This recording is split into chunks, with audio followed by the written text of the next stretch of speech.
Hello and welcome to the 3 stages of business. My name's Andy and I'll be taking the training. So what are we going to cover? We're going to cover the 3 levels of business. We're going to cover what the 3 levels are, how you identify which level you're at, and why it's important.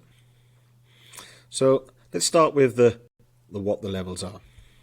So the 3 levels are infancy, adolescence, and maturity.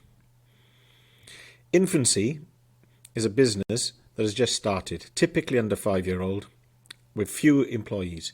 How can you identify whether your business is in infancy? Basically, in infancy, the owner is the business. Without the owner, the business stops. That's how you identify a business in infancy. Adolescence is when a business starts to grow. And as usual, it comes with growing pains. A business in adolescence, if the business owner is away, grinds to a stop. It's normally a messy stop. Depending on how far down the adolescence route you are, depends on how long it takes to stop. But basically, the business still cannot fully function without the owner. Therefore, a business in maturity is classed as a business that can operate without the owner in place. Business in maturity normally defines itself as the owner doesn't do the work of the business.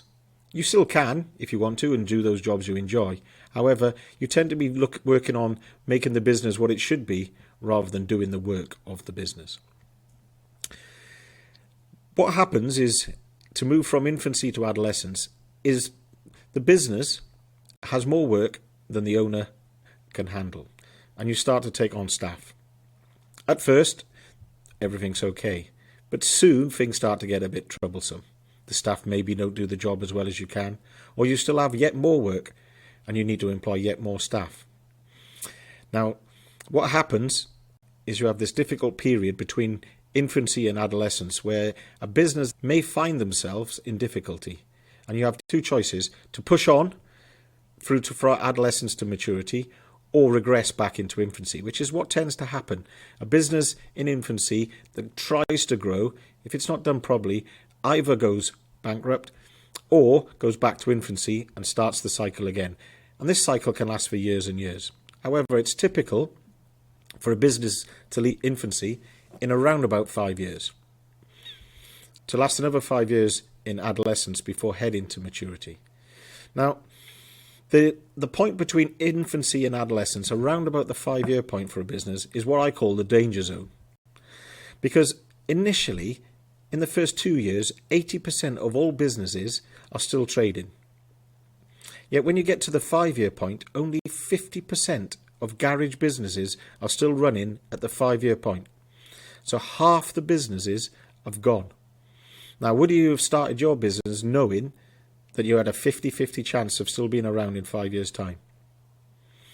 However, if you see yourself through adolescence, we only lose another 20% of the businesses in the next 5 years, which means if you can master this section, your chances of survival through to maturity increase rapidly, with only another 10% businesses failing in the next, however undetermined period, into maturity. So it's interesting that the difficult period is between infancy and adolescence. So now you know how to find out which stage or level your business is at. Why do you need to know that? It's what you need to work on first. A business in infancy tends to need to work on cash flow. Cash flow and profit are the biggest challenges facing a business that's in infancy moving into adolescence.